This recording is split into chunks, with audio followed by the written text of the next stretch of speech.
Yo, welcome back to Tell Me More. Jillian Michaels gets called out for downplaying slavery. Yes, I said it, downplaying slavery. That is crazy. Just watch. Make sure y'all like, comment, subscribe. Let's get right into it. Let's go.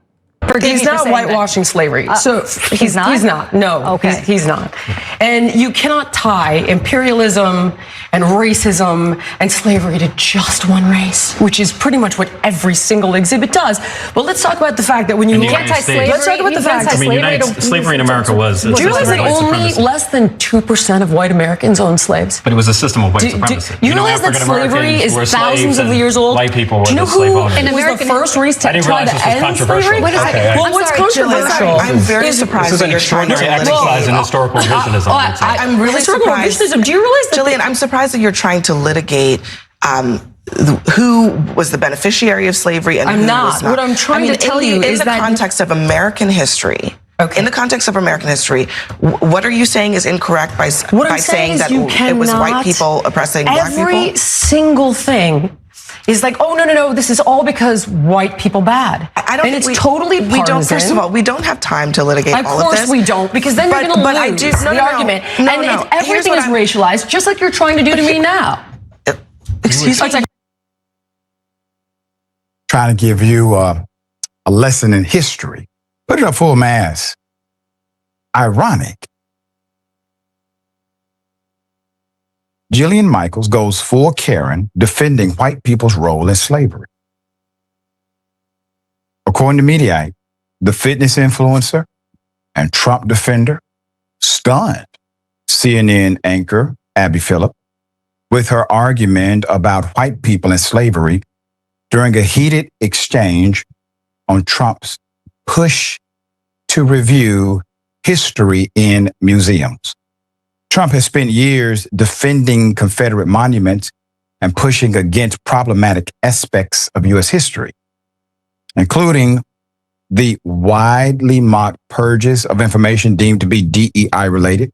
Most recently, he's been leaning on Smithsonian museums to review and revise their content to reflect Trump's views. So Michaels leaped to shield the white race from shouldering all of the blame and then lashed out at Phillip by claiming she racialized the argument. Producers know. All right. So this woman is raising a black child she adopted from Haiti, by the way. So here it is. Slaveholding, while extremely profitable, was virtually the only way to become truly prosperous in the South. That very profitability proved a challenge for the South because as the price of slaves increased, the percentage of white families who owned slaves decreased. In 1840, about a third of white families owned at least one slave. By 1860, about a fourth did. Those are facts. White people in the South who did not own slaves were deeply implicated in the system. With large numbers of non-slave holders hiring enslaved workers, trading with plantation owners, acting as bankers or insurers, and aiding the slave trade. Non-slave holders could sustain quite respectable family farms, gain respect as ministers or lawyers, or run shops in towns, but they could not attain the heights of their slave-holding neighbor. Of the many myths told about American slavery, one of the biggest is that it was an archaic practice that only enriched a small number of men. The argument has often been used to diminish the scale of slavery, reducing it to a crime committed by a few Southern planters, one that did not touch the rest of the United States. Slavery, the argument goes, was an inefficient system, and the labor of the enslaved was considered less productive than that of a free worker being paid a wage. The use of enslaved labor has been presented as pre-modern, a practice that had no ties to the capitalism that allowed America to become and remain the leading global economy. But as with so many stories about slavery, this too is untrue. Slavery, particularly the cotton slavery that existed from the end of the 18th century to the beginning of the Civil War, was a thoroughly modern business, one that was continuously changing, transforming to maximize profits. The bodies of the enslaved served as America's largest financial asset, and they were forced to maintain America's most exported commodity. In 60 years, from 1801 to 1862, the amount of cotton picked daily by an enslaved person increased 400%. The profits from cotton propelled the U.S. into a position as one of the leading economies in the world and made the South its most prosperous region. The ownership of enslaved people increased wealth for Southern planters so much that by the dawn of the Civil War, the Mississippi River Valley had more millionaires per capita than any other region. Slavery being enabled by members of the government. Of the 55 delegates to the Constitutional Convention, 25 owned slaves. The framers of the Constitution believed that concessions on slavery were the price for the support of Southern delegates for a strong central government. They were convinced that if the Constitution restricted the slave trade, South Carolina and Georgia would refuse to join the Union.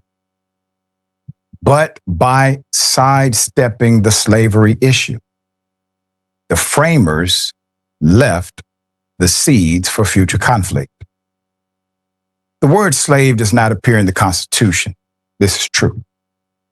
Framers consciously avoided the word, recognizing that it would sully the document. Nevertheless, slavery received important protections in the Constitution. For example, the notorious 3/5 clause, which counted 3/5 of a state's slave population in apportioning representation, gave the South extra representation in the House of Representatives and extra votes in the Electoral College. There is more. When we say the Electoral College is a slave era dynamic, this is what we're talking about. In order for the South to gain more power in the federal government, the Constitution allowed Southerners to count slaves under the 3/5 compromise so they could have more power in their Electoral College count or mass per state and in their congressional representation. All of that additional representation came on the back of Black folk who had no rights. They had no rights under that Constitution. They could be murdered, sexually abused, molested with approval from the United States government. Understand what slavery actually is, and understand what people are doing when they try to whitewash it. Slavery was human trafficking. Slavery was also human sex trafficking. Period. Now, anytime someone tries to contextualize slavery as some positive or that the country was not implicit, understand what they said was legal to do. It was legal to traffic human bodies. It was legal to sexually abuse those same human bodies. It was legal to physically torture those human bodies, and it was legal to murder them. There's more. Thomas Jefferson. Thomas Jefferson would have lost the election of 1800 if not for the 3/5 compromise. I'm helping you see how big a deal slavery actually was. The Constitution also prohibited Congress from outlawing the Atlantic slave trade for 20 years. They couldn't even make it statutorily illegal. A fugitive slave clause required the return of runaway slaves to their owners. The Constitution gave the federal government the power to put down domestic rebellions, including slave insurrections. That means murder them just because they want freedom. The law got so extreme that if you happen to find someone or come across someone who was a fugitive slave, meaning they were seeking and had obtained their freedom, if you did not turn them in, you then were under a similar penalty yourself. That is how they enforced it. There's more. From the founding of the United States until long after the Civil War, hundreds of the elected leaders writing the nation's laws were current or former slave owners themselves. More than 1,800 people who served in the U.S. Congress in the 18th, 19th, and even 20th centuries owned human beings at some point in their lives. That's according to a Washington Post investigation of census and other historical records. So, in all due respect, Ms. Michael, slavery was a big deal. More than 2% of folk had them. And yes, it did set up the American economy to be the prosperous global engine it is today.